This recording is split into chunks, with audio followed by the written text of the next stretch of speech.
Olá, meus irmãos. A paz do Mestre Jesus esteja com todos vocês e que Deus abençoe quem me ouve e que o Senhor possa falar conosco sempre por intermédio da sua santa palavra. O texto hoje para nossa breve reflexão encontra-se no livro do profeta Ageu, um reconstrutor. E eu quero ler com vocês o capítulo 2 a partir do verso 10. Diz assim: Em 18 de dezembro, no segundo ano do reinado Dário, o Senhor enviou esta mensagem ao profeta Ageu. Assim diz o Senhor dos Exércitos: Pergunte aos sacerdotes sobre a lei.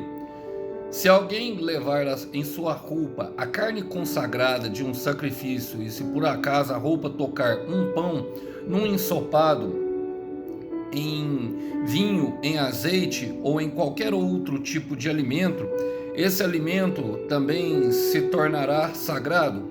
Não, responderam os sacerdotes. Em seguida, Ageu perguntou: se alguém se tornar cerimonialmente impuro ao tocar num cadáver e depois de tocar um desses alimentos, o alimento ficará contaminado? Sim, respondeu os sacerdotes. Então Ageu diz: é isso que acontece com vocês, a nação de Israel. Diz o Senhor: tudo o que fazem e oferecem é contaminado por seu pecado. Vejam o que estava acontecendo com vocês antes de começarem a lançar os alicerces do templo do Senhor. Quando esperavam uma colheita de 20 medidas, colhiam apenas 10. Quando esperavam tirar 50 medidas da prensa de uvas, tiravam apenas 20. Enviei ferrugem, mofo, granizo para destruir tudo que trabalhavam para produzir. No entanto, vocês não se voltaram para mim, diz o Senhor. Pensem nesse 18 de dezembro, o dia em que foram lançados os alicerces do templo do Senhor. Sim, pensem bem. Eu lhes faço uma promessa agora. Enquanto a semente ainda está no celeiro e suas videiras, figueiras, romanzeiras e oliveiras ainda não deram frutos, mas de hoje em diante eu os abençoarei. Glória a Deus. Um pouco grande o texto, né, meus irmãos? Mas às vezes é importante a gente ler um pouquinho a mais para compreender aquilo que o Senhor está trazendo para nós. Eu quero contextualizar. O profeta Ageu, ele profetizou na mesma época de Zacarias, por volta de 520 antes de Cristo, logo após exílio babilônico. O profeta Ageu, junto com o governador Zorobabel, um dos responsáveis pela reconstrução do templo. E havia, à medida que avançava ali a reconstrução do templo físico, as sinagogas, as igrejas, assim como você quiser chamar, era feita uma renovação espiritual e também uma reconstrução espiritual. Eles voltavam do exílio babilônico e não era nada fácil. E o profeta Ageu, ele veio com uma mensagem de ânimo, de força e promessas que o Senhor fazia. E eu quero trazer isso para nós no dia de hoje. Vamos lá? Diz assim, olha só, essa primeira parte que ele fala assim, diz o Senhor: pergunte aos sacerdotes sobre a lei. Se alguém levar a sua roupa, a carne consagrada de um sacrifício, se por acaso a roupa tocar num pão, num ensopado, esse alimento também se tornará consagrado? Não, responderam os sacerdotes. Isso aqui fala justamente do sacrifício diário, que era pela purificação dos pecados, irmãos. Está no livro de Levítico ali, se eu não me engano, a partir do versículo 11, consta toda essa, do 11 até o 20, consta toda esse aparato de lei que era feito de purificação. Hoje, é pelo perdão que nós pedimos por meio da oração por Senhor Jesus.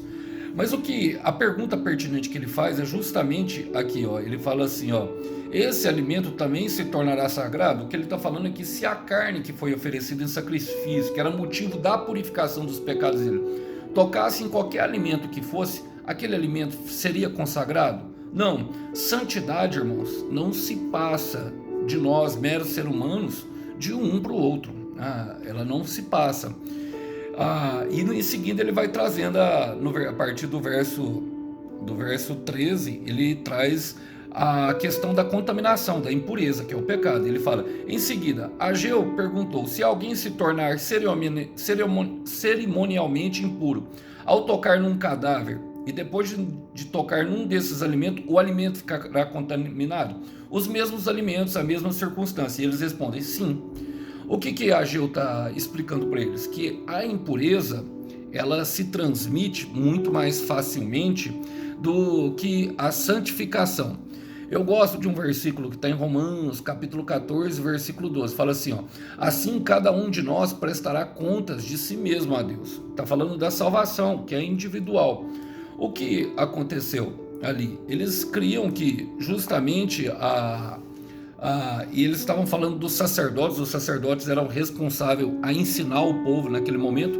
Hoje, segundo Apocalipse 1,6, tudo aquilo que já está escrito, nós fomos feitos reis e sacerdotes pela nossa fé no Senhor Jesus. Nós somos responsáveis pela nossa salvação e pela nossa purificação, que é feita diariamente dentro do nosso quarto.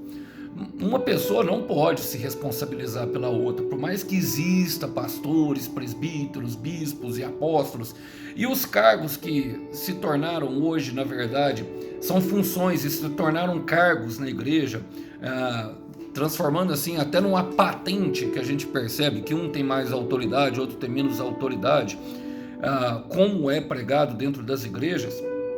Percebemos que há vamos dizer, uma associação à dependência de pessoas, e muitas vezes ficamos procurando, sabe, a aprovação das pessoas. Não, irmão, se você entrar dentro do seu quarto e pedir perdão para Deus, Deus vai te perdoar, você vai se tornar cerimonialmente puro. É o sacrifício de Jesus, não é a oração de ninguém que vai nos tornar. E era justamente isso, porque ele continuou falando, ó, é o que acontece com o povo da nação de Israel. Tudo que fazem e oferecem é contaminado por seu pecado. Eles não queriam justamente dar continuidade naquilo que estava sendo feito. Irmãos, eles estavam no momento em que eles olhavam para Jerusalém e todas as cidades, elas estavam completamente em ruínas. Completamente em ruínas. E nesse momento nós precisamos entender algumas coisas. Por quê? A continuidade do trabalho ela se faz muito pertinente. Porque a tentação, nesse momento que Satanás, que a hora que a gente olha, está tudo destruído, parece que não vai ter um caminho legal, era em ruínas, irmãos. É como se nossa alma estivesse totalmente despedaçada e nós fomos purificados. Aí nós olhamos e o Senhor dá uma obra de reconstrução para nós. Porque, por mais que pareça, irmãos, essa obra de reconstrução é aquilo que fortalece o nosso corpo, a nossa alma e o nosso espírito. Em Lucas 2, o Senhor Jesus, depois de contando a partir do verso 45, fala que ele crescia em graça, sabedoria e conhecimento, ou seja, graça, o favor de Deus, o espírito, conhecimento fala justamente da alma, daquilo que fortalece. E fala também justamente crescer em estatura. Estatura fala da força, do corpo físico. E nós somos um ser tricotômico. Deus quer que nós crescemos em tudo, e que nós não venhamos a estar em ruínas, mas nós vamos trabalhar junto com Deus. E olha o que Deus fala para ele: veja o que estava acontecendo com vocês quando começaram a lançar os alicerces do templo. Esperavam a colheita de 20 medidas, colhiam apenas 10. Quando esperavam tirar 50 medidas da prensa de uvas, tiravam apenas 20. Enviei ferrugem, mofo e granizo, e no entanto vocês não se voltaram para mim. Irmãos, o se voltar é justamente para o Senhor Jesus. Muitas vezes, mas muitas vezes mesmo, nós entregamos aquilo que é objeto de louvor e gratidão a Deus, a homens. Nós esperamos, sabe, a aprovação de algum homem, de alguma autoridade, de alguma coisa, para começar a fazer aquilo que deve ser feito. E nesse momento nós nos vemos estagnados. Começamos a perceber que, em outras versões, fala que andava com a sacola de saquetel, como se fosse um saquetel furado, uma sacola furada. Ia deixando. E isso está falando da área de prosperidade, ou seja, da área da colheita deles, dos alimentos, daquilo que garantia, vamos dizer, tudo que eles precisavam naquele momento: força, paz e prosperidade para avançar na reconstrução. Eles estavam num cenário de ruínas, irmãos, e Deus estava chamando eles para voltar-se a eles. Eu gosto de um texto do Senhor Jesus, um milagre que ele faz, dos 10 leprosos, que ilustra bastante essa situação. Lucas 17, a partir do versículo 11. Eu vou ler aqui, fala que 10 leprosos chegaram perto do Senhor Jesus e eles se mantiveram de longe, porque eles eram cerimonialmente impuros, não podiam tocar, e falavam: cura no Senhor. E aí o Senhor olhou para eles no versículo 14 e falou: vão e apresentem aos sacerdotes, e enquanto eles iam, foram curados da lepra. Ele olhou para eles e disse, aí um deles, ao se ver curado, voltou a Jesus, louvando a Deus em voz alta, e lançou-se aos pés agradecendo o que tinha acontecido. Naquele momento, o Senhor Jesus fala justamente, o Senhor Jesus fala assim: cadê os outros 9? Eu não curei, foi 10, só um voltou e agradeceu e deu glórias a Deus. Ou seja, estava dando glória para Jesus, estava dando glória para Deus. E ele confirma, ele fala assim: levante-se, vá, sua fé o curou. Irmãos, o que acontece? Muitas vezes, quando nós recebemos uma bênção, algo do Senhor, a tentação, pela dificuldade, pelo cenário de ruínas. O cenário de ruínas é um cenário onde nada acontece. E esse cenário parece que, como nós não vemos, nós tentamos fazer com a nossa própria mão. E aos sacerdotes, irmãos, representa justamente a religião, é o legalismo, representa o legalismo daquela época, os fariseus. O que acontece? Nós não atribuímos glória a Deus. Perceba que era 10 e voltou um, não significa justamente o dízimo, dá o dízimo que é de glória a Deus. E eu não estou falando aqui, irmãos, que não deve dar dízimo na igreja, não estou falando nada disso, não tem a ver isso com o contexto. Eu só estou falando que nós devemos dar à parte de Deus aquilo que é devido a Deus. Tributai, sabe, a glória devida ao nome do Senhor. É o Senhor que nos cura, não é homens. Sabe, não é cargos. Por mais que Deus possa usar uma pessoa, ela é meramente pecadora como nós. E nós devemos até ajudar aos caídos, sabe? Observar cada situação, porque tem pessoa que até se coloca nesse lugar de vítima para pegar e ser levantado o tempo inteiro, sendo que Deus já a fortaleceu. Aquele momento era um momento em que Deus tinha curado Israel. Eles tinham voltado e tinham do exílio babilônico e pisavam na terra da promessa. Pisavam na terra da promessa novamente, depois de Deus ter os purificados dos seus pecados. Só que como eles estavam olhando em ruínas e tudo que eles plantavam e colhiam pela metade, não dava para... A tendência é fazer com as próprias mãos. A tendência é se voltar às ofertas anteriores e voltar àquilo que estava fazendo, a praticar. Naquela época lá eles praticavam o sacrifício das crianças a Moloque e em troca de bênçãos e bênçãos financeiras, e por causa daquilo eles foram parar no exílio. O que Deus está chamando a atenção é justamente para se arrepender e voltar ao Senhor. Voltar ao Senhor, irmãos. A intenção de Deus é que nós vamos e demos muito fruto. Olha, ele fala assim, pensem nesse 18 de dezembro, o dia em que foram lançados os alicerces do templo do Senhor. Por quê, irmãos? Por que pensem nesse dia? É nesse tempo que nós devemos pensar, nesse exato momento em que temos vivido isso. Esse momento de reconstrução. Pisavam sobre as ruínas, mas naquele mesmo momento, vocês lembram que no começo eu li que ele estava no reinado do rei Dário. Em Esdras 6 fala que o rei Dário deu a ordem para que todo o aparato necessário, ou seja, todos os recursos, todas as provisões de madeiras e tudo aquilo que eles precisassem para a reconstrução estava vindo em sua direção. Ou seja, todo recurso já vinha em direção ao Senhor. Era um momento de espera, era um momento de adoração, era um momento de fortalecimento, não era um momento de agir com as próprias mãos e se entregar novamente aquilo que levou para eles. Então, é por isso que Ageu traz a mensagem do cerimonialmente puro e impuro, porque se eles voltassem àquilo que eles faziam antes, se tornariam impuros novamente. E a impureza, ela tem um poder de contaminar muito mais alto do que a santificação. Então não desperdice o processo, o quanto você já caminhou até aqui, mesmo que o cenário seja de ruínas. Nós não devemos desperdiçar, mesmo que haja só uma promessa dos recursos vir. Deus está mandando eu falar com alguém aqui, já está vindo tudo que você precisa. Talvez você tenha vivido, sabe, um momento em que o Senhor te tirou em que o alvará te tirou da cadeia, mas o Senhor te libertou da prisão. O Senhor, sabe, a gente pode até sair do crime, mas o Senhor tira o crime de dentro de nós. Era como a saída do Egito novamente, peregrinando pelo deserto. As ruínas significam desertos. As ruínas significam a consequência do pecado deles, e era necessário tirar aquilo de dentro. Mas as promessas e a visão do futuro representam justamente aquilo que Deus tinha para eles. E é por isso que ele fala, pensem. E aí o Senhor lhe dá a promessa, fala assim, ó, sim, pensem bem. Eu lhes faço uma promessa agora, enquanto a semente ainda está no celeiro. O Senhor sempre mostra o futuro antes de... O Senhor sempre mostra o futuro quando é improvável. Olha quando ele mostra. Eu lhe faço a promessa agora, enquanto a semente ainda está no celeiro.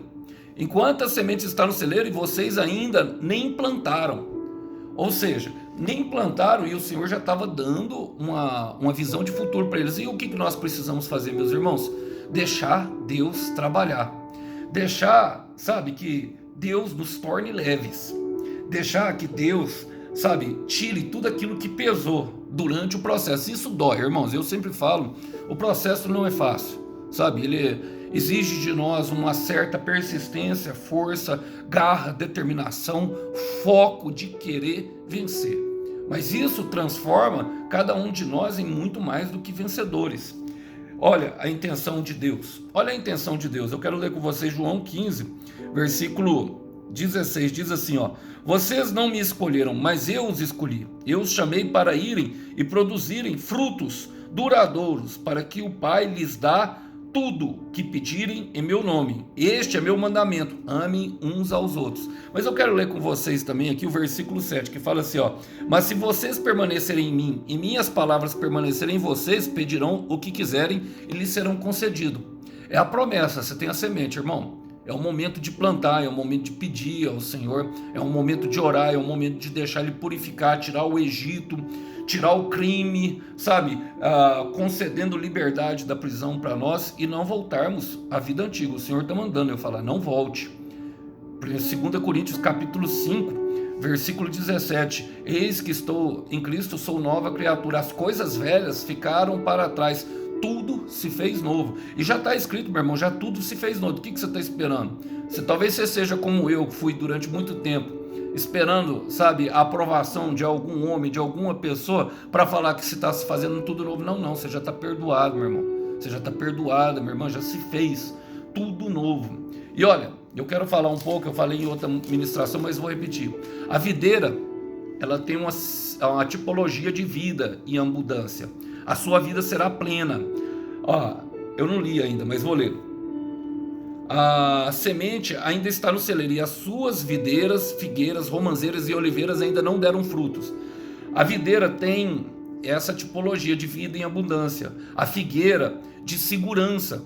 Salmo 91, versículo 1. Você está escondido. Sabe, se você permanecer em Cristo, você está escondido no esconderijo do Altíssimo. João 10:10, eu vim para que tenham vida, e vida em plenitude, vida em abundância. A romeira significa fecundidade. Talvez você esteja estéril, como aqueles homens, sabe, colhiam e deixavam metade pelo caminho. Talvez você se relacione com as pessoas e não consegue ter duração, mas haverá fecundidade, haverá a esterilidade, ficará para trás. Você será frutífero, meu irmão, você será frutífera. E oliveira, paz e firmeza. A firmeza tem a ver com a paciência, com o longo ânimo, se firmar, se manter na posição, se tornar constante. E quanto isso, vem a paz.